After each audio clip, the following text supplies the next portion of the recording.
Hey, let's start the show. It's September 19th, 2013. Welcome to This Is Only a Test, the official podcast of Tested.com.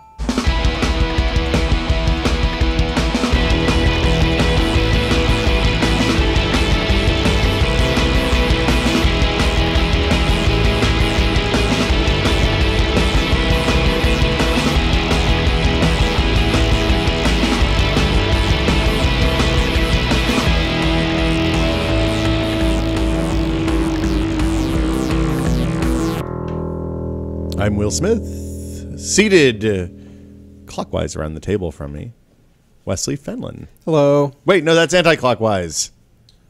How you doing, Wes? We spent like 30 seconds and you already messed up. That's what we do here. There's nothing but mess ups all the way down. It's okay to mess up after doing the intro. It only matters if you mess up before you do the intro. Yeah, if you mess up at the first three words of the intro, you got to start over, and it's a big process. Norman Chan, between Wesley and myself. How are you doing, sir? I'm doing okay. Are you prepared? That's the Boy Scout motto. You're always prepared as well. You were a Boy Scout. Be prepared. I was a Boy Scout. It's the Boy Scout marching song. Wes, were you a Boy Scout? I was not a Boy Scout. I'm never prepared. Get the fuck out. We're done with you. It's been a good run. I didn't like the Boy Scouts so much. Did you burn your certificate? I sent my medal back. You sent your medal back? The badge, the little thing. That doesn't... anyway, you know the trick, I don't know where the certificate is. To Boy Scouts Yeah. is that anyone can go to the Boy Scout store and just buy the stuff. Yeah, but you don't get the little. I got a little box that was velvet that had the hangy badge. That's the medal. The medal, the badge, the badge. And then I want to say like a patch, a pin, maybe. Well, a patch, I guess. The medal, the patch, and then something else. I don't remember what the third thing was. It was the medal. You get a medal pin. I think with Eagle, it's actually on like a small ribbon. Yeah. And then you get the badge, and you get a certificate signed by the honorary executive scout, Which was George who's the president, the Bush, current president the of the United first, States. when I was a Boy Scout. Right. When And I got my Eagle Scout.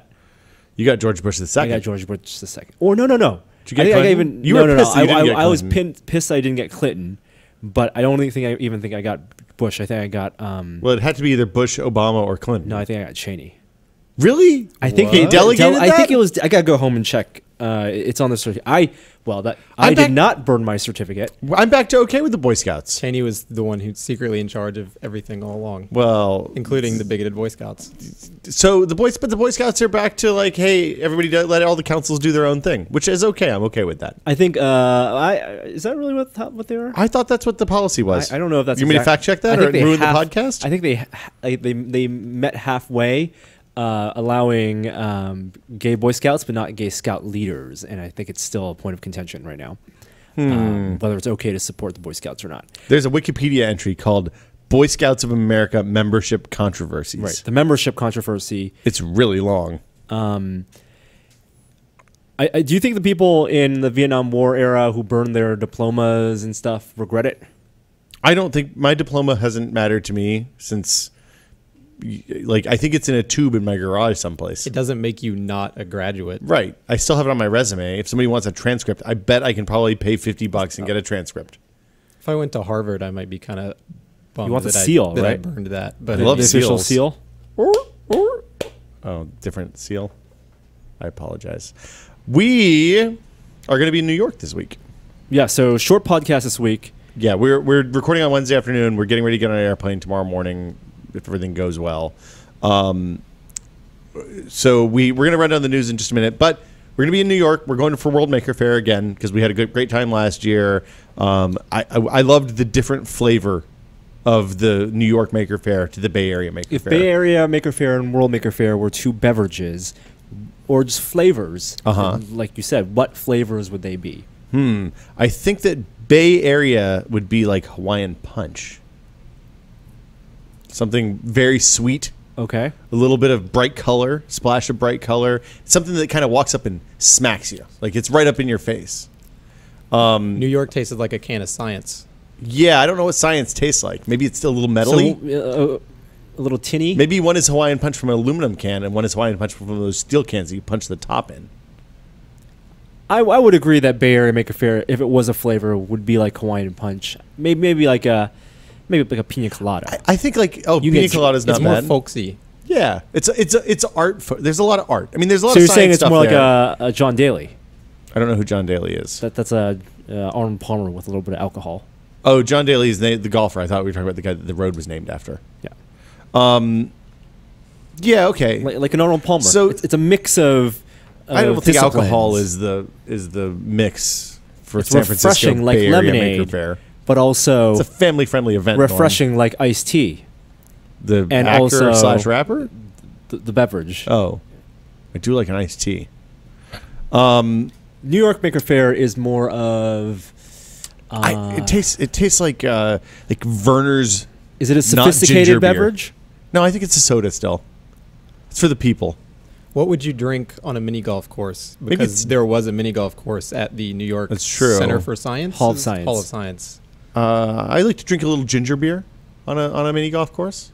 Something with a little bite to it. Ginger beer is right for New York Maker Faire. It's Yeah. the right level of pretentiousness for New York. Yeah, you know, I felt like if you. On the other hand, the venue was very different. Like it was a completely different. It's a different feel Ginger of beer event. bottled in early 1900s. These and- metaphors are terrible. and recently unearthed in a time capsule, and, Uh-huh. and you drink it now. It's a little flat. So you're saying that in Queens theory. is more hipstery than San Francisco? And also, San it Mateo? was the location of the New York World's Fair. Yeah, So the early bit from Men in 1900s. Black. Yes, Yeah. with the saucers. I think we should be specific about what's different about New York Maker Faire and San Francisco Bay Area Maker Faire. I'm trying to make this for one podcast thing, last as long as possible. Way more talks.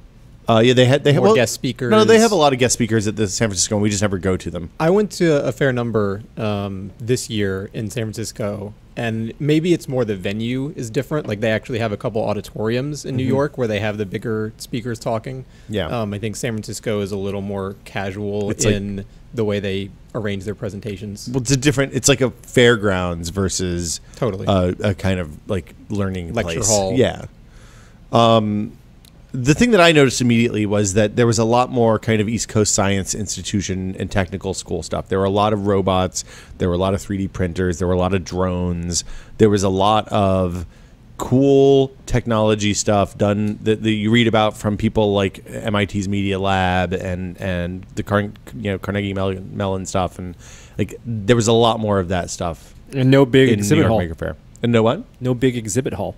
No big dark place. Yeah, so like there was no place for the RC cars that light up that look like sharks and are kind of awesome and stuff. Well, like no, that. even the exhibit hall where everybody has their where own kind everyone of has small their little booth. Well, that was all in like tents. It was Right. kind of spread There's out. It was big, distributed. no big hall. Yeah. It's outdoors. So anyway, if you're in the greater New York area and you want to do something fun on Saturday and Sunday this weekend, Maker Faire is there. It's like $30 a person or something like that. I don't know what it costs. It's also the same weekend as the XOXO conference in Portland, Oregon. Yeah. And so many of the speakers who I think typically would be at Maker Faire, normally at Maker Faire, are now actually this year at XOXO. Yeah, so I went to XO last year because it was in October, a different time of year, and was a little bummed to have to choose between them this year. But Maker Faire is a great event for us. So we will be at Maker Faire. Let's see, Maker Faire business. Anything else? We're doing some other stuff in New York too, but we'll share that when we're a little closer. What was the we've best actually thing from shot it. last year? Let's recap things we did last year's Maker Faire. We went to while we were there. We went to see MakerBot's old headquarters where they started the company. The Bot Cave. The Bot Cave. Where are their new headquarters now? They're around the corner or something. They're still in Brooklyn, I think, but it's a more modern. Like the place that they were in was an old ass warehouse. It looked like it leaked. Maybe I don't think we spent enough time in Brooklyn last year. Brooklyn apparently is the cool place for startups and makers. There's a lot of space is cheap, or cheaper as the case may be. Used to be cheap. Yeah, it's like the difference between getting space in North Beach in San Francisco or getting space in the Mission.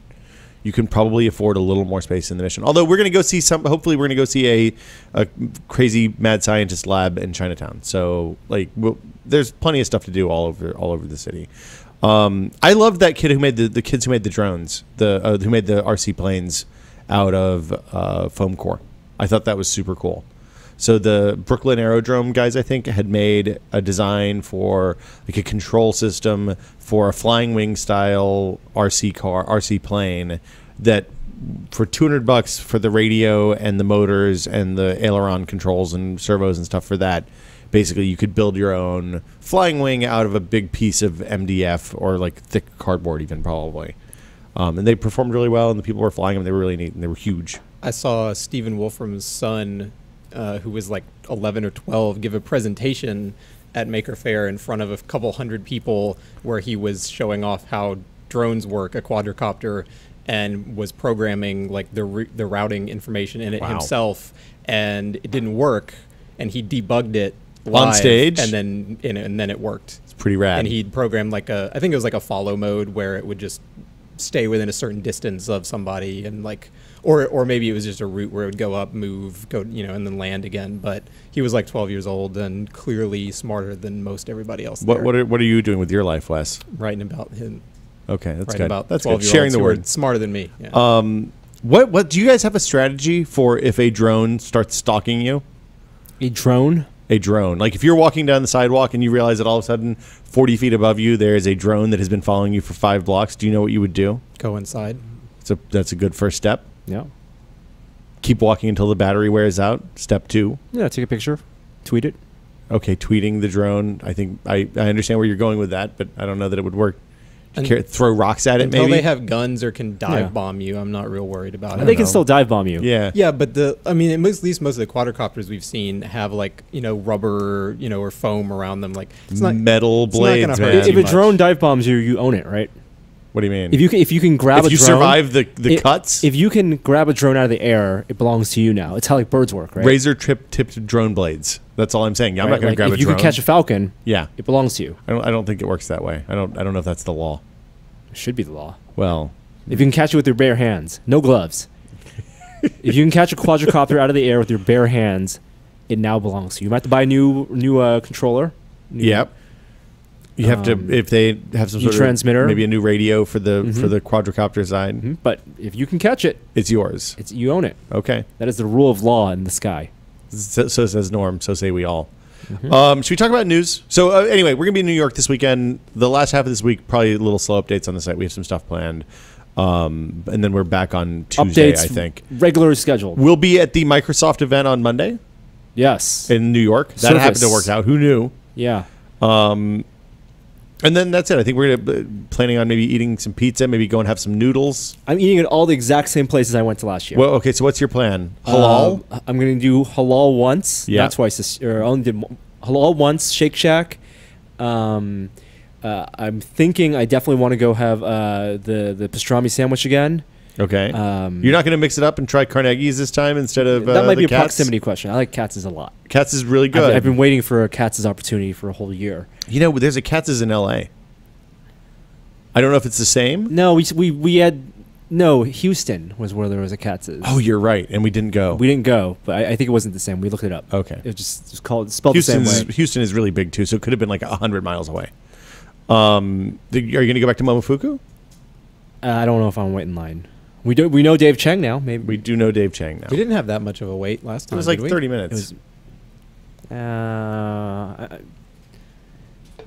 The point is, I have no problem going back to New York, one of the biggest cities in the world, with incredible number of food options, and eating exactly what I ate last year because it was that good. It's been a year. You really don't like. I feel like that is a severe tactical error, given that you've experienced it already. Those meals have been experienced, right? But so the exception were they not great? They were great. It's like watching a great movie. I have no problem watching a movie over again if I only have one chance a year to watch it. We just need to go to New York more often. That's the lesson. I'm definitely going to some different places. Yeah, I think I'm with Wes. I think a little bit of the same. Yeah, well, and then maybe mix it up more a little meals bit. in. Yeah, have more breakfasts. There are places I went last year that I don't want to go this year because I didn't think they were that impressive. Yeah. For example, are you going to call anybody out? I don't want to call anyone out. That Italian restaurant we went to in Times Square because we were desperate and really hungry. We'll not eat there this year. Yeah. So it can be a little more efficient.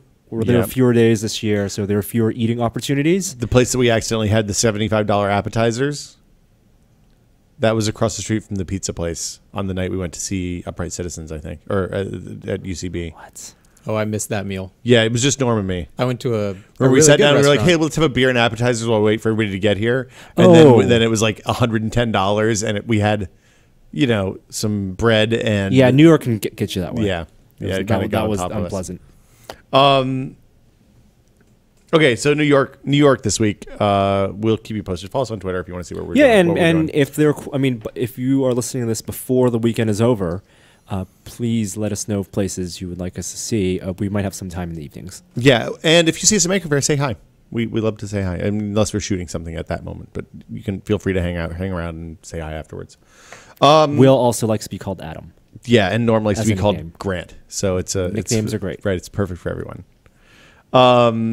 iOS 7, it's out this morning. We're recording on Wednesday. Yesterday for you guys. You have already This doesn't had it? impact you, Norm. Well, it does because I still have an iPhone 5 and I Okay. still want to install it and You want experience to it. experience it yourself for the first time? It's always good to stay informed on about all the popular platforms, except Windows. Yep, we hate Except Windows. Windows. Guess what sucks, Norm? Hey, what's your least favorite mobile platform? Probably Firefox OS. Hey, Wes, what's your least favorite mobile platform? Hold on. Have you used Firefox OS? That's my least favorite. What about BlackBerry? Have you ever used a BlackBerry? The BlackBerry isn't even part of my worldview anymore. We've got 2 bits of BlackBerry news. I'm going to go ahead and just blast them out right now in the interest of time.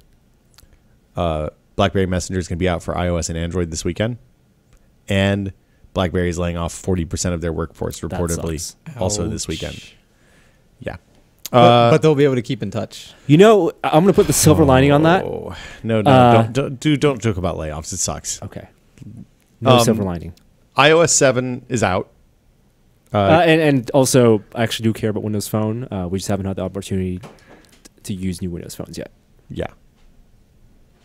So we To don't be care clear. very much, is what you're saying. Not enough to spend Yeah. $600. I don't know if it was a rumor or is basically confirmed that Falcon sent us on Twitter the other day that the next Nokia phone has a 6-inch screen, Great. which Are we sure it's a phone?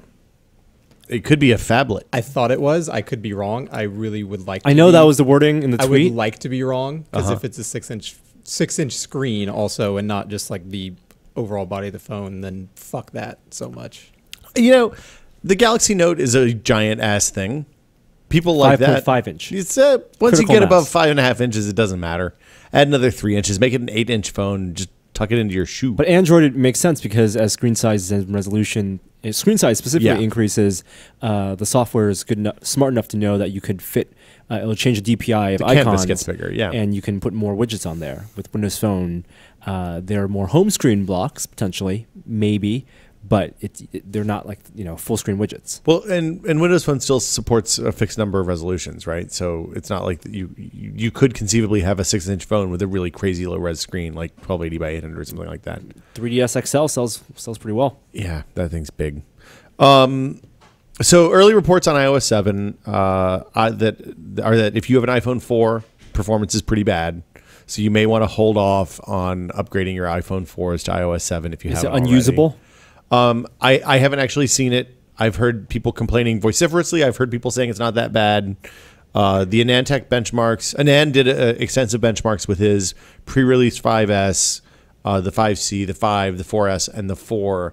And his conclusion was that if he was using a 4 still, he would not have wanted to upgrade it to 7. I think a lot of the animation / load time stuff was basically double Yeah. because it would go from like 1.5 seconds to 3 seconds or 2.5 seconds. 2.5 So seconds was It was usually a second to 2 seconds added on, and given the kind of how quickly those things move normally, that was pretty much double the amount of time on a lot of them. The other thing I had heard people say was that even on the 4 and the 4S, there's some typing lag occasionally, which is something I haven't experienced on the iPad Mini, which is again equivalent to an iPad 2, which is like an A5, I guess. Still faster than the iPhone 4, 4S, or at least the 4. Faster than I the can't, 4. Yeah, it's not faster than the 4S. It's a bummer. It's not good. So we'll keep you posted about this as people. And it sounds like do in more terms of testing. battery life, also potentially not good for the 5. So, Ars Technica did a report in their review where they ran their benchmarks on a whole passel of phones. One of the things that they tested was battery life using a custom developed script that basically does loads a bunch of Wi-Fi pages, and then refreshes them from cache over a period until the battery conks out, basically. And then it uses timestamps to determine how long that took. They got normal-ish results. You typically with a new version of iOS, you expect to lose a little bit of battery life because there's more stuff going on in the background. That's held true since background tasks started in iOS 4, basically. This is more like they saw a massive decrease, like 2.5 or 3 hours. Yeah, so the other phones, I thought it was like 120 minutes. No, it was 3 hours. 220 minutes. The other phones, it was like 30 minutes ish. So it was not that much on a 6-hour run or something like that, right? Or 10-hour run rather. Yeah. 600 minutes. And this is on specifically a Verizon iPhone 5. Yeah. That was flashed, so fresh, clean, and done twice. So I've been charging my iPhone 5. They sent me the instructions for their benchmark. We're gonna see if we can confirm or deny that there's a problem. The feeling that everybody had, that it was Andrew who wrote the story, I think, right? Talking to him on Twitter, he felt like there may be some sort of weird one-off bug that their benchmark uncovered. That because I haven't seen in day-to-day use a 3-hour decrease in battery life. It's pretty big. That's the kind of thing you would notice.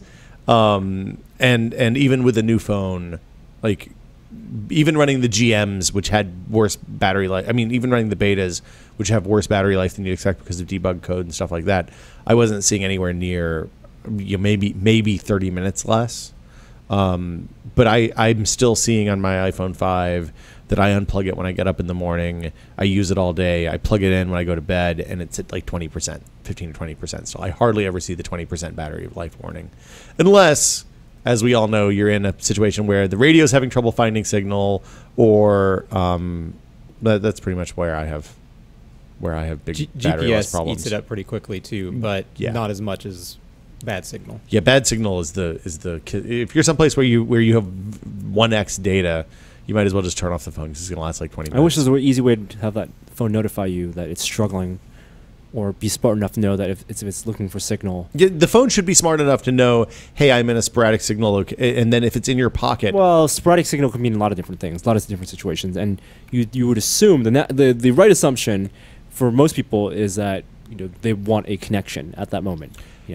The phone should not shut off cellular by itself. No, that's true. But it should maybe increase the time between polls from once every second or whatever it does now to once every 5 seconds or 10. If it increases the time by 10, that battery will last 10 times longer, especially rather than just flailing like a fish flapping on the dock waiting to die. Especially when it's in sleep. Yeah, and you're in an area where you can tell when you're running into an area where there's low or bad signal, like the drive between here and Las Vegas, because the phone will have 30 or 40 minutes where there's no connectivity at all, and well, that's that. Let's see. Apple also, along with the iOS 7 rollout, rolled out last supported version for old apps for old phones. So if you have, say, an iPhone 3GS doesn't have iOS 7 support, and a bunch of developers are rolling out iOS 7 apps that are native and don't work with the older versions of the OS, you'll now be able to fire up your old phone, grab the newest version that phone's most current operating system supports. So, theoretically, you have an iPhone 1. It supports, iOS 3? iOS 4? Say an iPhone 3G. Okay. Supports iOS 4. You want to use Twitter. Now, the current Twitter app only works with iOS 6 and newer.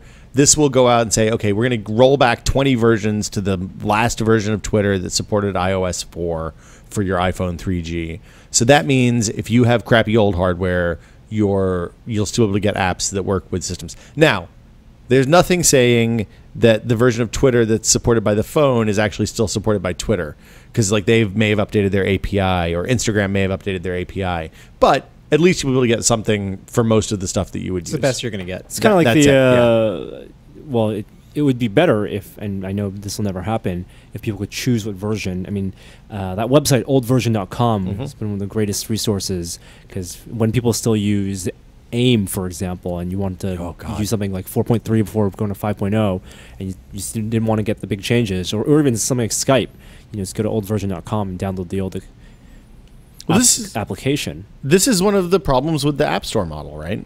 When you cede the ability to control what's installed on your machine and say, hey, I want Apple or Microsoft or Google or whoever to manage that stuff for me, then yeah, it's a little bit more convenient. But you also lose the ability if, say, Twitter rolls out a horrible blue line in the version of their app that they released today that everybody hates and it annoys them. How long can you really hold out? You can't really hold out. It depends on the app. Like Flickr's API hasn't changed in 10 years. So if you have a Flickr app from 2002 that you really like, you could keep using that. You could have used that constantly for the last 12 years. Fueling websites reporting on app change logs in perpetuity. Yeah. I mean, I am at a point where I'm perfectly comfortable ceding my ability to run old versions of shit in favor of not having to ever think about that again. That is the old person's way of thinking. That is an old person's way of thinking. I have more important things. I have more important shit going on. Do you have some examples of apps that you held out on for a really long time and then just finally it was like, ugh. I used what's the Twitter app based on? Tweety. I used Tweety until I switched straight from Tweety to Tweetbot. I think I used the official Twitter app for maybe a couple of weeks, and then Tweetbot came out. I was like, this is amazing. You mean Tweety? I used Tweety. Then I switched to the Tweety, the Twitter-fied version of Tweety that Twitter official released for a little while, and then Tweetbot came out and it fixed the shit that I didn't like about Tweety or Twitter. The official. This is getting really confusing. Twitter Tweety. I used Tweety. Then I used Twitter's version of Tweety. Then I used Tweetbot because it was more like Tweety than Twitter's version of Tweety was. Perfectly simple. Got it. Makes perfect sense. I think that's a great feature. I think Google should do the same thing for people who have old versions because they have a lot of people. I mean, the number of people using Froyo and other older versions of Android are a lot lower. And I think that developers are actually better at supporting older versions of phones and OSs on Google and have a mechanism for that. So maybe it's not even an issue for them. If Google wants to twist the knife, what they would do now is let people download whatever version of an app they wanted. That would be great. And then the last thing is that there are tons of boatloads of apps getting iOS 7 updates today. And have been for a while. Some of them have kind of stealthed out. You'll see an icon change here and there. Like the YouTube icon got real flat last week for no reason that we could tell. Chrome, I think, also. Chrome's, I think I've seen 2 Chrome updates in the last few days because they had a bug or something. Somebody, I think, was it Dropbox, put out an update last week, and they were like, you better download this before iOS 7 comes out or bad stuff's going to happen. Oh, really? I can't remember if it was Dropbox or Flickr. I don't think it was Flickr. I feel like it was Dropbox, but I'm not sure. Oh, it could have been the Blizzard Authenticator. It might have been Google Drive. Might have been Google Drive. I don't use Blizzard Authenticator. Okay. So.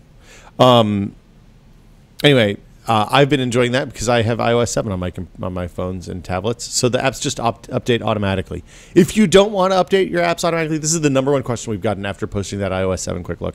All you have to do is go into the settings app, go to iTunes and App Store settings, and then there's a thing that says, do you want to update downloads, update apps automatically? And you just flip that to no, and you will have to manually update your apps just like you used to. So there you go. That's all the iOS 7 stuff I think we're going to talk about. Cellular download cap. Yes.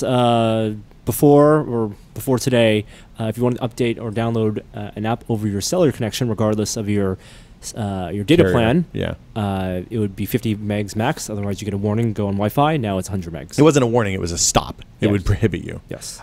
It annoys me that there's a cap, although I do like that. Like I would be fine if there was a warning as long as it said, hey, this is 2.1 gigs. You probably shouldn't download this, but if you really want to, you can. Sometimes you really want to. Yeah, sometimes you really need to. It should be like the optional thing they used to have on iPods where you could hard cap your volume level. Yeah. And it's like, well, if you want to blow your ears out, you can just raise this to 100%, or you could leave it at 80. Or I just then switch my SIM card over to my Android phone, turn on Wi-Fi hotspot, and then the iPhone thinks it's on Wi-Fi, and then I'm still using. I've done that my before. data plan. Yeah. Take that, Apple and AT&T / Verizon. I have 8 gigs. I download whatever I want. I could download the planets if I want to. I'm going to download the Unlimited elements gigs. right now. Unlimited gigs. The planets like the music? No. The 2.1 gig electronic book with all the videos and stuff. What's the biggest app? Currently? The biggest thing I've ever seen is game, like right? 6 gigs, which was XCOM. Wow. Yeah. I want to know what the biggest app is. I don't care what the most expensive one is. Worth But I want to know every what bite. the biggest size app is. The largest. Yes. Infinity Blade 3, speaking of big apps, is out today. Have you played it, OS? No. I'm kind of. I think it's free. I haven't played any of them. Oh. The first one was okay. First one looked great. It looked really Second one pretty. was way more complicated than I think it needed to The be. second one was a much better game than the first one. And then I don't know about the third one. Well, maybe we'll visit it at some point in the future. iPhone 5S reviews are out.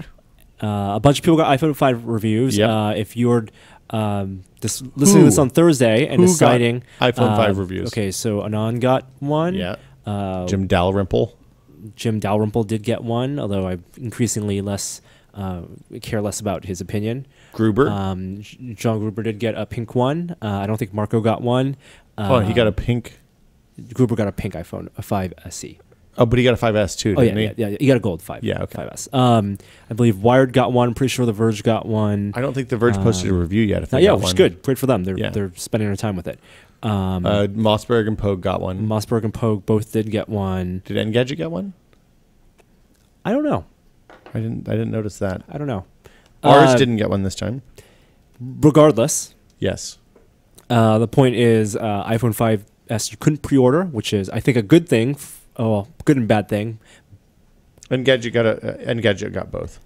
Bad because for people like Gary who don't want to wait in lines, pre-ordering would have been convenient, even though Gary's actually not getting one. So he says. Not buying one. So I checked him this morning. His position's unchanged. I know. Ask him on Friday morning at, let's say, 4 a.m. Good because then it prevents people from making too hasty decisions for buying something they might not need. So the reviews. I read all the reviews, at least all the ones that I saw.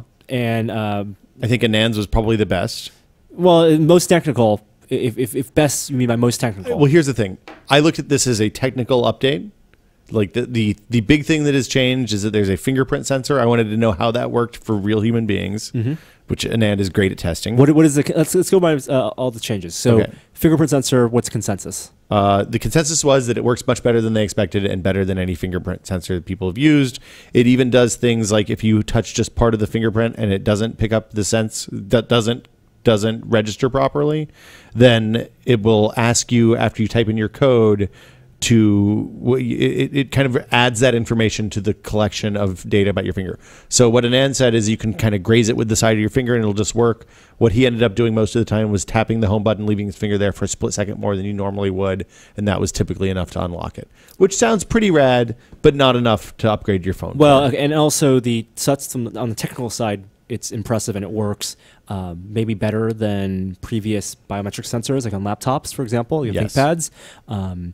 But also from the experiential perspective, because it's integrated on the OS level, not having to type your passwords in, people have said in the week they've used this phone, that is something they've definitely noticed. Well, you still have to type your password in for everything except for the initial login to the phone and buying stuff from the App Store or iTunes. So Nothing else can hook into the fingerprint so like sensor yet. websites, you can't. Websites have nothing to do with it. But Keychain even seems to have nothing to do with buying it. apps. Buying and apps, buying logging music, your phone. buying It's movies. anything Apple ID, right? It's not even anything Apple ID because it, like, even Game Center people said didn't work. Really? Yeah. I think that over time that's going to change. I'm absolutely sure it will. I think they're probably testing the waters given the fact that we've recently learned that they're in the pocket of the NSA and all that business. So people are a little skittish about things like fingerprints and personally identifiable information. Okay. But yeah, so the consensus on that is that it is better than expected. Of course, it's also important to note that everybody said when Siri came out, oh, this is much better than I expected. It actually kind of works. So now, when Siri came out, people were more like wowed and by the novelty of the funny things Siri could say. it was definitely a novelty. I think there's a pretty low bar for the fingerprint scanner. If it scans quickly and correctly most of the time, I think it's more important whether it scans correctly when someone else's finger is on your phone, as opposed to it getting your finger right. If it has too loose of a security, that's not something So you you're would worried about notice. false positives Yeah. more than false negatives. Yes. The other thing of note is it only stores 5 fingers. So as Anand said, he quickly he picked both thumbs, both index fingers, because those are the buttons he's most likely to hit the home button with. And then he figured he'd save one finger for either a significant other, spouse, whatever, somebody else who might need to use the phone, or he'd figure out which finger is important. I know what the later. next 2 million view YouTube video is. A dog tests the fingerprint sensor. You want me to get the dog and the fingerprint sensor? A dog tests the iPad is #1 video. Fair enough. And the dog tests Still, the iPhone 3 years 5S in. fingerprint sensor. Woof. Woof. Okay. Who doesn't love Chloe Bananas? I love Chloe Bananas. Okay, so after the fingerprint sensor, I skipped the camera stuff in all the reviews. I'll be upfront about that because I was even the software stuff. Better low light. I had to pick and choose what I was reading because I had a pretty limited time. Okay. So yes, better low light, which is every phone camera, every update. generation. Yeah. Better Sure. low light. Bigger pixels. The comparison photos were not night and night plus. It's not the difference between 4S and 5. The flash is very well received. The new flash. If you're a person who uses flash, and in some cases in the dark, you kind of have to use It flash. might make the flash something you will want to use more often. I don't think you'd want to, but you'd be less reluctant to use. Most of the time, more reluctant. Most of the time, when you use the flash on a phone camera, the resulting picture is garbage anyway because it's too blown out. So I don't think the intensity changed. It's just the color. So the place I like to use flash, and the only place I really regularly use flash, is if I'm doing something dumb like shooting somebody in front of a sunset where you're gonna have a super dark person and it's too much of a brightness gap to use mirrors, HDR. right?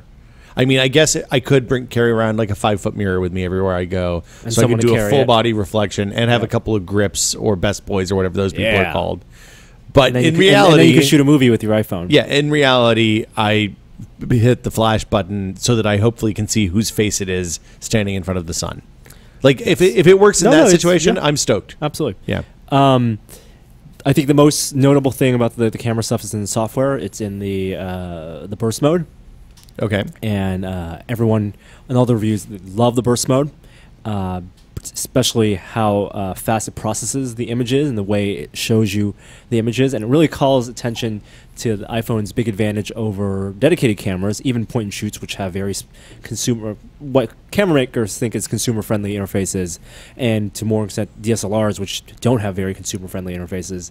The ability to review photos very quickly and pick out the ones, and make that LCD on the back attached to your camera, whether it's DSLR or a smartphone, and a useful tool. Like a light box, something a photographer would use. Something to maybe not develop the photos in, but at least to review photos more effectively and efficiently.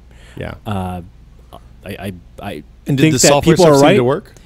Like the face, the Oh, yeah. smile detection, all that stuff seemed like it was pretty Yes. good. I think that some people called out that they wouldn't be surprised if DSLR makers put this type of software in their cameras in the future. I mean, they already have touchscreens, and a way to go through your burst mode on your DSLR, all those photos. I mean, you just need to read those photos quicker. That's really optimistic on DSLR manufacturers' ability to make software that doesn't suck.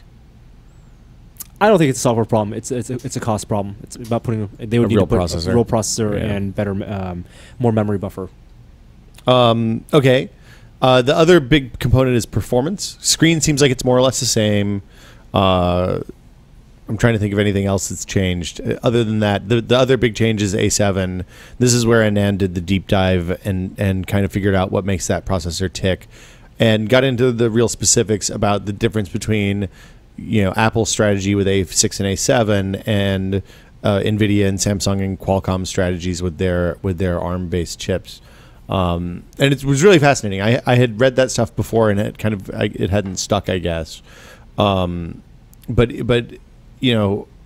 Apple has licensed ARM at an instruction level rather than at a core level. So they're now building. You bet at architecture level as opposed to a design level. When I say instruction, I mean they're licensing ARM instructions as if somebody was licensing the x86 instruction set, not licensing. I mean, Intel doesn't do this, so it's not a good analogy.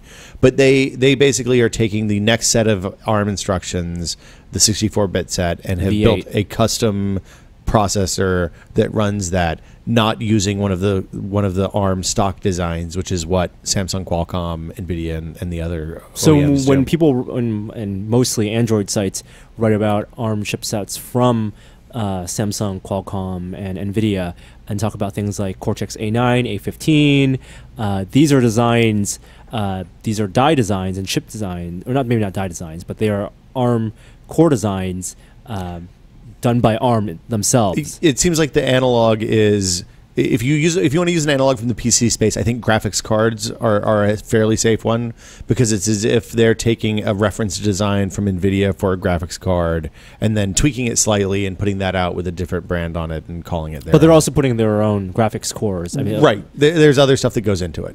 And what Apple's doing is not doing that. Building it from the ground up. which I think is super exciting. And I don't really care that much about the 5S, but what this means for phone processors in 2 years. And more importantly, it's tablets, it's I think. a huge R&D expense Yeah. to do that. And you need to have basically an engineering team that a lot of those other chip makers, I mean, Texas Instruments doesn't even do it anymore, and they usually just license the A9s to design something, and this is where designing software and hardware work together. Yeah. Um, So A7 is just a dual-core 1.3 gigahertz yeah. chip. That's it. Anand got into, like, if you want to know the nitty gritty, then read Anand's article. It's great. It's like it's relatively short for an Anand article. It is very interesting reading if you're into nitty gritty of how CPUs work on phones.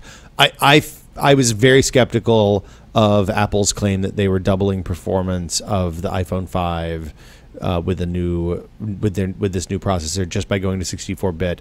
And Anand makes a good Anand makes a good case that explains that them saying, hey, it's 64-bit, it's probably shorthand, but there's other stuff that comes along with that 64-bit instruction set that makes the performance believable. And then he shows the performance with benchmarks, breaks down which graphics core they're using, all that kind of stuff.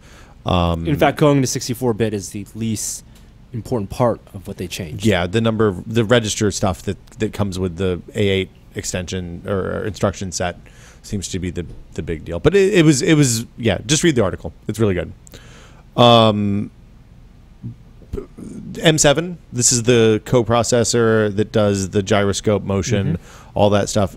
And then from what he said in his review, it seemed like the phone is now much more aware of its state, like whether it's in your pocket, whether it's in the car.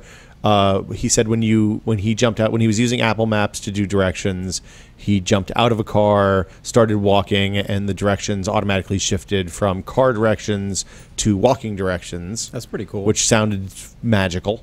Like, no, I'm not being sarcastic or mean. It sounded really crazy. That's pretty much it. I mean, there was some speculation. He said that assuming that there's no big process change in that versus the main CPU, there's no reason it couldn't be integrated unless they wanted to keep it as a standalone product for potential use in other devices like, watches. That's kind of data extrapolation that people don't really think about that would definitely go well in a watch. Yeah, that could be the watch's entire processor with a slower ARM core attached. So, yeah, I thought that was really interesting. Reviews seem really good for an interim phone. I still don't think that if I were a normal person and I had an iPhone 5, I would consider spending off-contract money to buy one of these phones. What about on-contract money? If I was a 4S user and was looking for an upgrade? Let's say if you were an iPhone 5 user and you had the opportunity for the on-contract pricing. If I had an iPhone 5, it would be very difficult to upgrade. Like, here's the thing. The way I use my phone, the extra power is nice, but not vital. The way I use my tablet, I would upgrade in a second. Like, if I could get an A7-powered iPad mini, I would do that in a heartbeat. That's not going to happen for another year. We have no way of knowing. But Another year. Yeah. What do you think resale value on iPhone 5s is? I would say that it's probably about the same as it always is, right? $200 off, $300 off. Well, if the alternative is now that the 5C is available also, Yeah.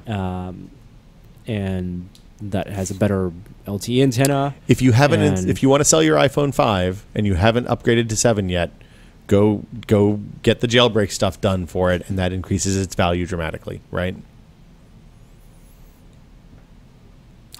Yeah, I guess. Yeah. I think that now that it's on most of the networks, it's less of an issue, I guess. Yeah. Let's see. The last thing is that there's massive rumors that there's going to be a massive shortage of the A7 chips for iPhone 5s. So there you go. Anything else about Apple stuff? Are we Appled out? Have we peaked we're good. Apple? I maintain Yes, Norm. that we're probably going to get an iPhone 5s to test, not a 5C. 5C is much less interesting. The 5C is just less interesting because the reviews back this up. It is pretty much iPhone 5 hardware with the better camera, and that's pretty much it. A different case, different shell. So cosmetic change to the 5, nothing else. I maintain that for the iPhone 5s, gold. You think gold? I think I want to know what that experience is. I'm interested in slate gray. So your whole lifestyle will shift around. No, this You're new just- iPhone. I want to know what the reaction Norm, is. you're just saying that because I'm the one doing the iPhone 5s test, and you want me to get a dumb gold iPhone. Trade it in. Trade it in 30 days. Within 30 days. Yeah, you know how that. You know the likelihood you just of me traded doing your that. phone in. I did just trade my phone in. It was a good move. It was time. Get the gold. I want to see the gold. I don't think you can trade colors though. Why couldn't you? I don't think they'll let you exchange colors without a fee. Anyway, we'll see. We'll see what colors are available if I get in line on Friday morning. Don't wuss out. I don't know that that's going to happen because we'll be not in this city, and I don't know if I want to go sit on the street in New York in September to get a new iPhone on Friday morning. But anyway, Triforce does it. Come on. they're much better than us. Maybe I'll task rabbit somebody to go sit in line and then just get up at 6 and walk down. That's the smart thing to do. Voyager 1 has left the solar system. Voyager. No, it's not Voyager. I think Not yet. I think Not Voyager yet. was Voyager 2, wasn't it? I think it was Voyager. Was I it think just Voyager 1? Yeah. It was Okay. just a while, a few hundred years. And it wasn't the one that the Klingons shot down completely impossibly at the beginning of Star Trek 6. That was Pioneer 10. I don't Okay. remember. You never watched Star Trek 6? No, I did, but It opens with Kal? Is that the Klingon? What's the captain's Kang? name? No, not. Kang is... I gotta get this right. Yeah, okay. So yeah, it's left Christopher Plummer. Yeah, it is Christopher Plummer. Or Captain Von Trapp, as you may remember having It's some Chang. Sound of Music. Chang.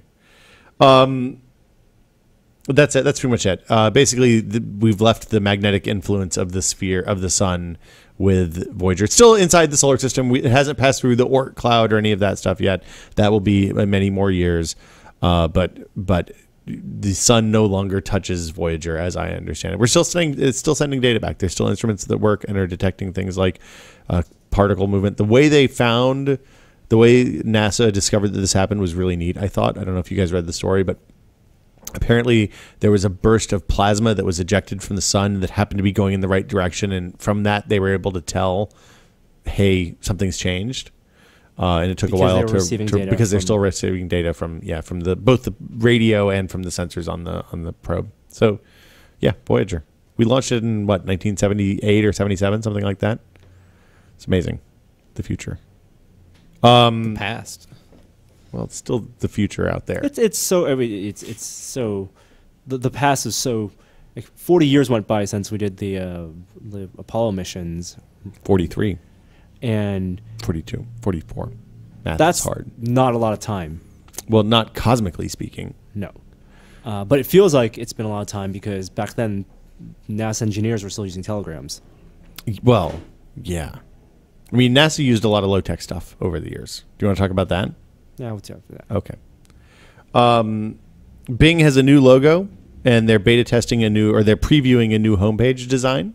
Do you think their logo, the new Bing logo, is better or worse as a redesign than Yahoo's new logo? It's difficult for me to say because I don't think I remember what Bing's logo looked like before. Talking There's a about B. this right Big after curve B. Voyager leaving the solar system really puts in perspective how unimportant Bing's logo is. Good. By Moving design. on. by design. Moving on. Or just how trite this podcast is. We're just all over the place this week. Wow, there's a whole subsection for this talking point too. I didn't want to forget that the homepage is now responsive. We can talk and it about scales shading down and on the era of flat tablets design. and phones. For some people, that's life. Backgrounds with like fish on them and nature and stuff. That's what Bing's all about. Yeah, Bing's Turtles. about making search an app. I thought I don't know what Bing's about. I don't really like the new design, the new logo, but that doesn't really mean anything because I can't remember the last time I used Bing regularly. So there you go. But Bing also will power Cortana. Oh, we didn't put Cortana on the list. Should we talk about Cortana? I really hope that they actually call her Cortana. What is Cortana, And Wes Fenlon? Well, Cortana is originally an AI character from Halo who is like infinitely knowledgeable computer, basically, who manifests as her like hologram is. It's like the naked lady hologram from Halo. Naked purple lady, yeah. Okay. And Microsoft is working on their kind of Siri personal assistant knowledge database system that is going to come out who knows when. They kind of 3 years later than it should have. They have said we're not going to release it until it does something groundbreaking, right? So they're saying it's not going to be just Siri for Windows Phone.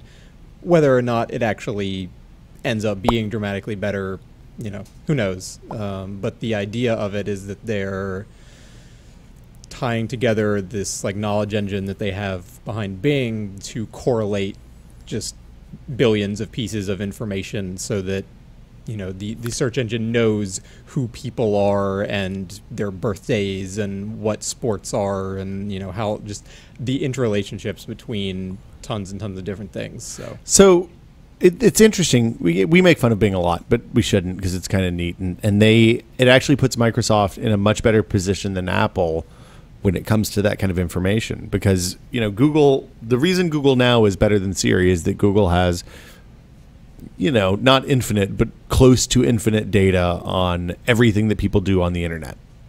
So they can combine voice input with the knowledge that most of the time when somebody in San Francisco says van, they're looking for something on Van Ness Avenue, and they know that's a true state. I don't know if that's actually a true state, but that's the first example I could come up with.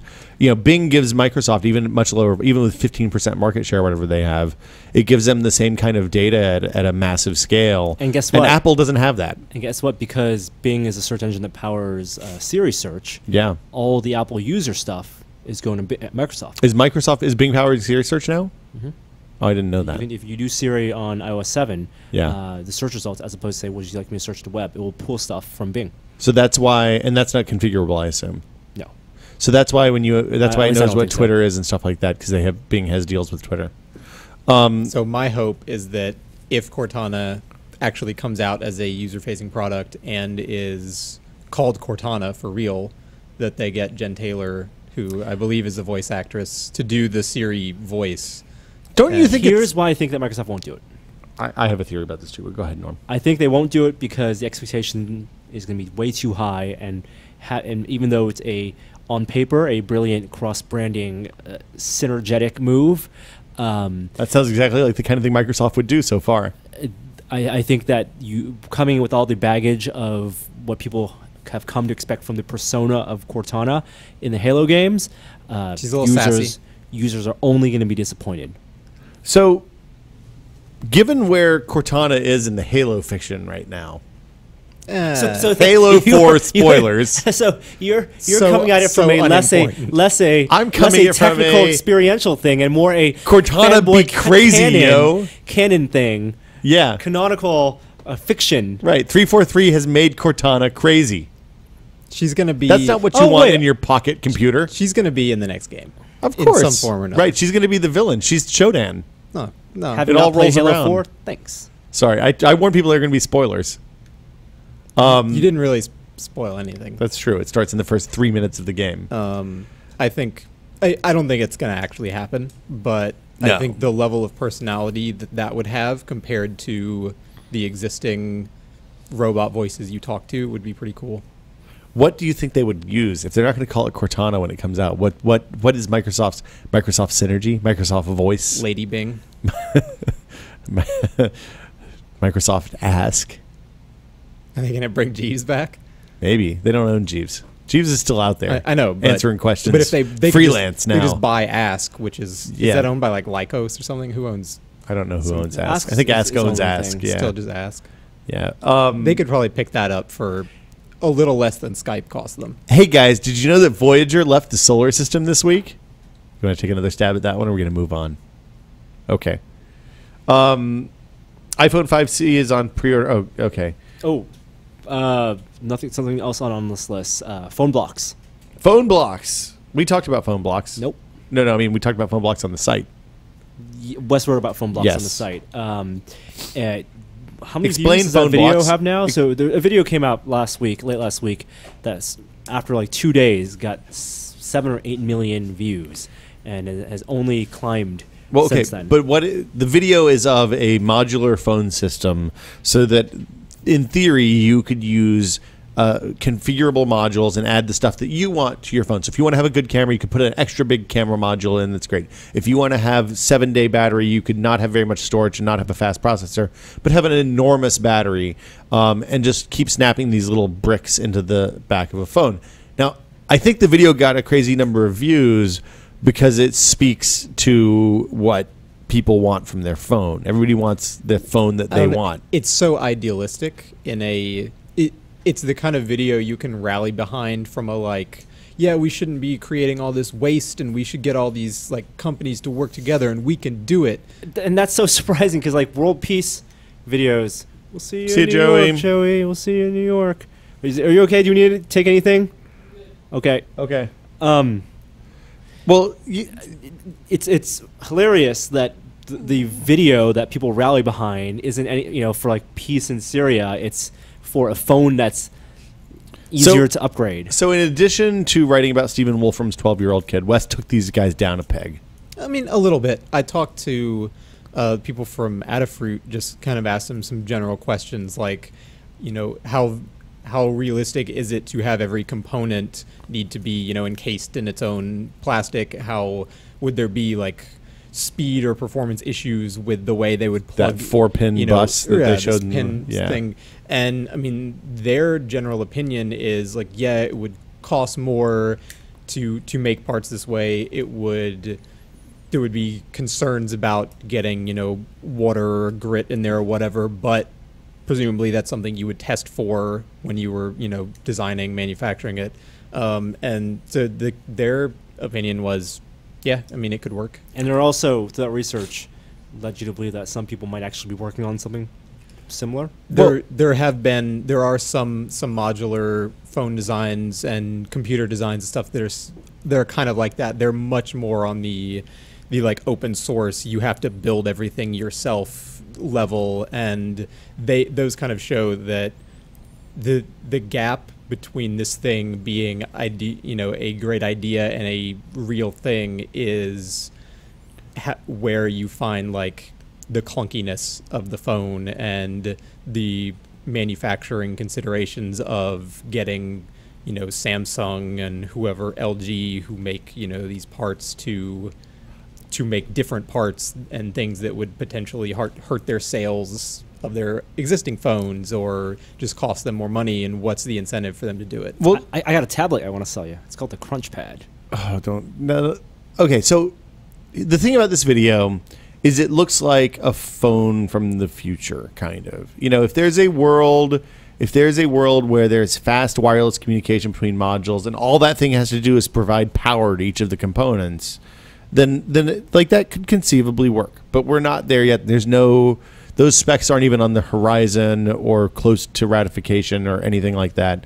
So, I can guarantee some phone company out there, mobile company, is working on something You mean that will work poorly, but that captures the essence, the spirit of this design, because and will want to tout that they've done it. we've made phone blocks real. And I think the interesting / kind of tragic element of it is if this actually became a real thing, that the millions of people who have watched the video and given it a thumbs up. And, so the idea at the end of it on like October 29th or something, he's like, we're going to have a social blast day where everybody gets on their social networks at once and rallies and says, yeah, we want this phone.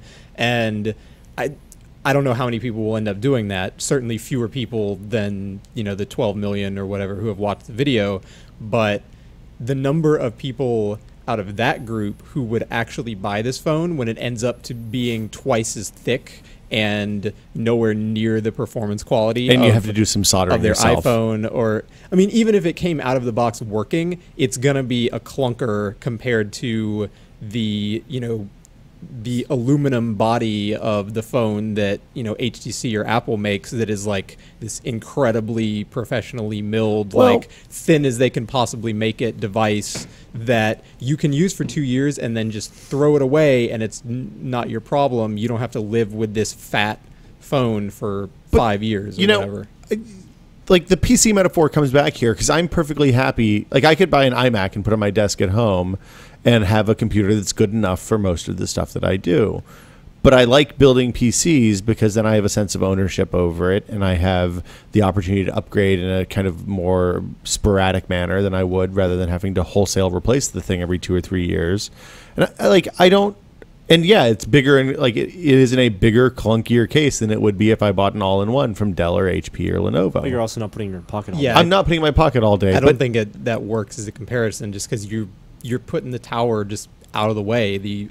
But as the components that go into the phones get smaller and smaller and require less power, and as progress marches inevitably on, like it isn't a thing that maybe makes sense right now, but in 5 years it could make perfect sense. Maybe in 5 years, phone blocks, the concept will get to the size and weight that a smartphone is now, but people who are using phones pre-made will be on their hollow phones. Right, you have it implanted in your hand. Yeah, you hold your finger up and Disney bone laughing at the conduction. chuds holding 5-inch phones and their bulky 4-inch phones, 100-gram phones in their hands. The thing I don't know. Yeah, I mean, who knows? It's okay to dream. But yeah, don't expect to buy this next year.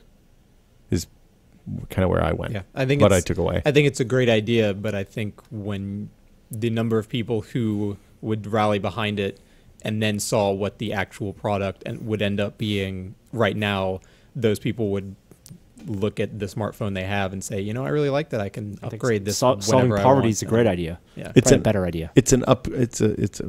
Imagine a world. GTA 5 came out on Tuesday and sold $800 million worth of copies in 24 hours. Sold or shipped? Did they clarify? I don't know. The headline I saw on Kotaku or wherever I got this from said sold. Okay. I can go fact check that. Doesn't tell me whether that's They sold them to somebody, whether it was retailers or people.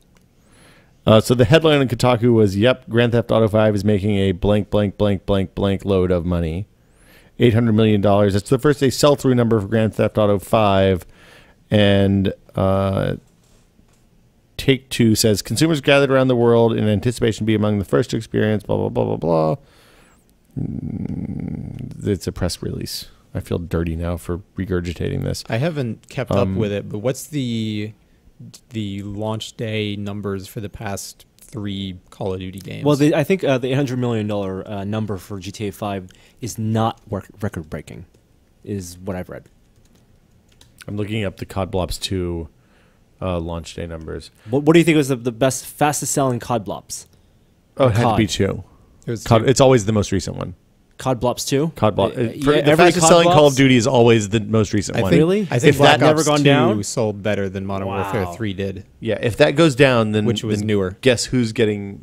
No, I think Modern Warfare 3 was a dip after Black I Ops thought 2. Modern Warfare 3 and then was after COD Blops 2. COD Blops 2 is after Modern Warfare 3. I don't believe so, but whatever. It's a trilogy. Modern Warfare trilogy. Don't actually care. Just curious how 1v1 those stack up. I'm looking. It doesn't say on Wikipedia right off. None of us here have played GTA 5. Nope. It had grossed $500 million, 20 hours on sale. Oh, that's declassified.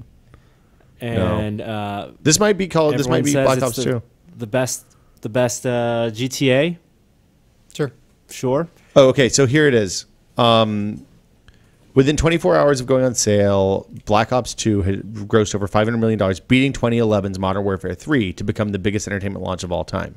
Until September 2013, when Take-Two announced that Grand Theft Auto 5 had grossed $800 million in its first day of So that's release. a pretty big gap. There's a big gap. But it's the difference It's a between 40% jump. a 4 or 5 year gap and a 1 5 year years gap. for GTA Yeah. 4. I mean, think. GTA's had like major DLC, releases, Yep. but obviously those don't make nearly as much money. Yeah. So, like, I'm interested. I'm not a huge GTA fan. I find those games kind of tedious sometimes. I had a lot of good times with 3 and 4. I loved or 3. 3 and Vice City. Loved 3.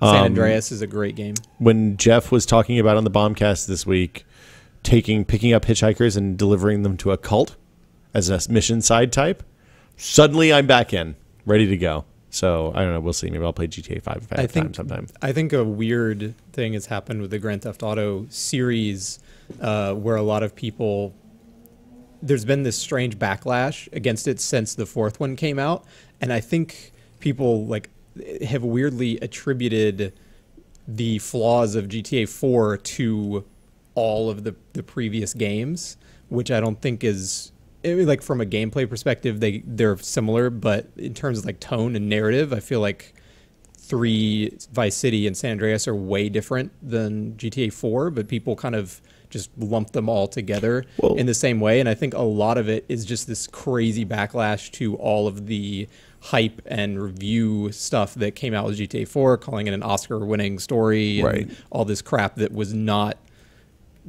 Well, and there's always a It was not weird accurate at dichotomy in 4 where you had this serious story and a really relatable character who had personal flaws and challenges, and then also happened to be just an inveterate killing machine the moment he got behind a wheel of a car or ran out in the city. So Yeah, and I don't think the older games had that tonal issue. they were cartoons. really the same way. You Yeah. know what my favorite part of Saints Row 4 is? What's your favorite part of Saints Row 4? Norm? Not having to drive cars. Yeah, I don't know that I want to get back in cars, but everybody said you get in the cars, it's okay. They also had a cover lock system, which I'm kind of interested in seeing how that works in GTA 5. There was cover in 4. Yeah, I know, but like it seems like they pulled a lot of the stuff Are from there Max 9 Payne 3. stances of vertical height from prone to standing? I do not know about 9 stances. No, there are not. Where that's are an you Arma getting 3 that from? Arma 3. Are you playing Arma 3, Norm? Yes. 9 stances. Okay, so what are your stances? Prone, Prone, and then like up on your elbows, and then army crawl, it's just knees, every position you can have between doggy, from prone downward facing dog, to plank, to standing up, and, Tree? and 2 degrees of leaning on each side. just 2 degrees of lean. Do you have a track IR, Norm? No, Does anyone in your house have a track IR? I do not believe so. Has anyone in your house considered purchasing a track IR? Probably I not. don't think so. No. Okay. I know there's a lot of Arma that gets played over there. I always see Evan playing Arma. GTA 5 is going to be a great PC game. That's the optimism, but I like it. Yeah. It's just like Red Dead Redemption was a great PC game. I don't think there was ever any no leaks or anything that made Red Dead look like it was going to come out on PC. Yeah. It should have, because they put GTA 4 out on PC. It's And LA Noire and it's weird that it everything never else. happened. Yeah. But I think there have been plenty of leaks for GTA 5 that make it look like it is already well on its way to being on the PC, plus the amount of time and money they put into that game, Yeah. plus the fact that there will almost certainly be PS4 and Xbox One versions a year from now when they do the Game of the Year or Greatest Hits. or Wow, how whatever much money do you edition. think if they sold 800 million in the first 24 hours worth of the game? This is like potentially a $2 billion game. It could be. Well, I mean, it's also reportedly the most expensive game ever developed. At how much? $200 million. 200 million, I think, is the number I heard. That 10 years ago would have been the most expensive movie ever made. Well- but now half blockbusters are 150 and above. But the console manufacturers take their bit, and it's an interesting proposition. I guess it's good. People like it. But it sounds like it's really stretching the absolute limits of what those consoles can can handle. The thing I've heard is that they perform surprisingly well, especially given the way Saints Row 4 performed on Xbox and stuff like You think that. people are going to double dip? You mean buy Xbox 360 and then update next year for Game of the Year on Xbox One or PS4? Plenty of people will. Yeah, it wouldn't surprise me, especially if they roll out some new content stuff that's only on those platforms. Not 800 million worth, but sure. Well, the other thing that I don't think we've talked about that they announced, I want to say Gamescom or maybe just after Gamescom, is that some of the publishers for some games, I believe, are allowing you to like roll up your Xbox 360 version of Xbox and Xbox One into an Xbox One game for like $10.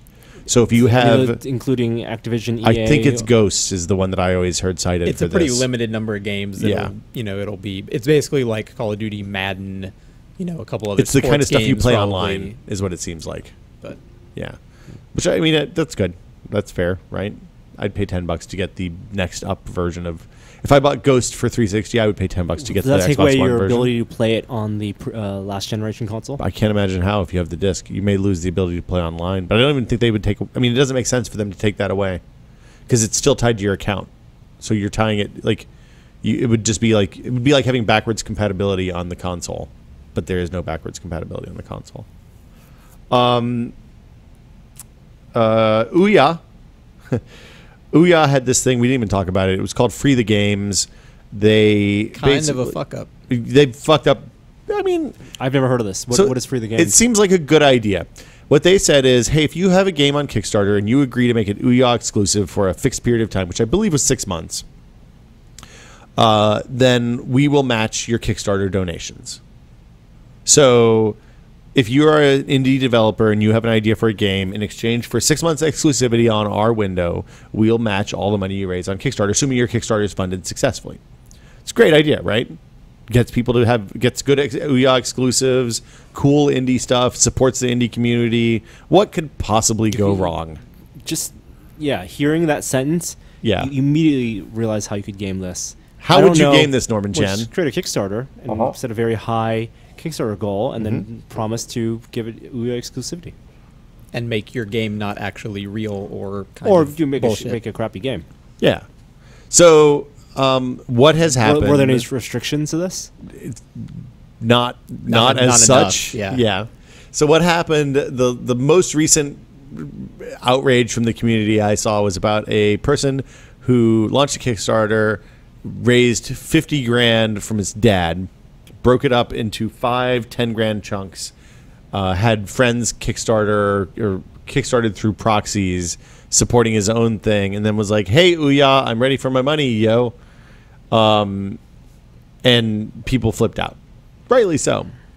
Wow. And what has Ouya's response been? Ouya's response has been to change the Free the Games plan so that, let's say, hopefully it won't be quite as gameable. And they can, one of the things they added in is them being able to just say, fuck you. Yeah, we're not going to do this with anything. We're going to vet it to make sure it passes the sniff test. It's kind of like the Pepsi commercial. The guy wanted the Harrier. The Harrier? Yeah, that was a great one. I think he deserved the Harrier.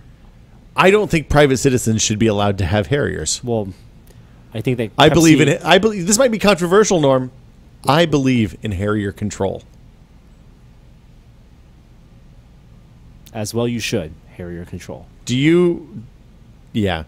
Have you ever saved up caps or anything like that? No, and then with the Pepsi Harrier thing, if you guys don't know what I'm talking about... Yeah, that's probably good information. There was a commercial that Pepsi ran with Pepsi Point. I think it was... I want to say it's Pepsi. I'm pretty sure it was Pepsi. It was definitely Pepsi, and you ripped... Pepsi Points. You saved bottle caps.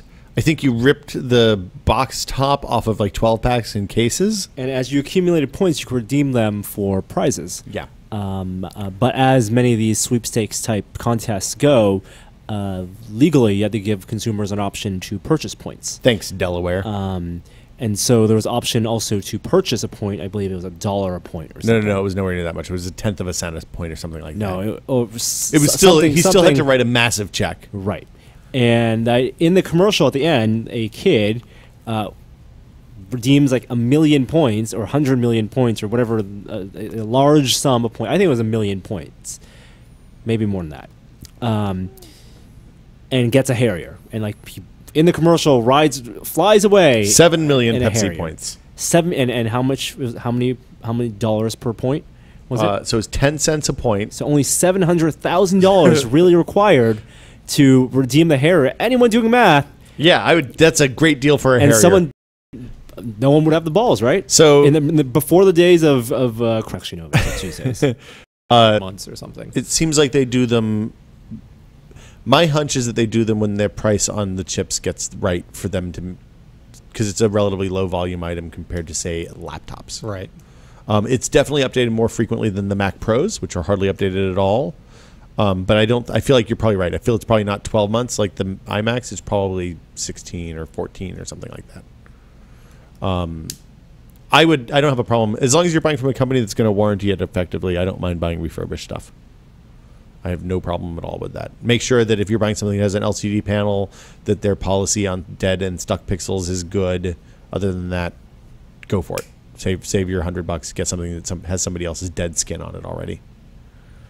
And that'll do it for questions. Anything to add, Norm? no. If you have a question for This Is Only a Test, the email address is podcast@tested.com. We are out of here. We will see you guys at Maker Faire this weekend in New York City. And we'll be back next Thursday with another edition of This Is Only a Test. Still untitled, still on hiatus. We will be back with that on October 1. We recorded some the other day. I don't know that we're going to get to them until week after next, just because we're traveling and stuff. But they are apparently real humdingers. So we will. I was there. They are humdingers. Norm, you heard it from Norman Chan. They're humdingers.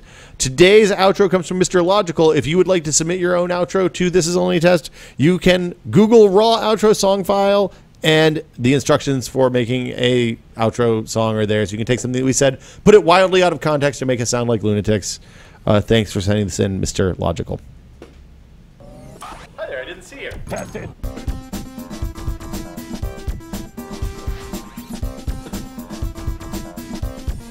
Do an outro, by the way, for us. We're running low.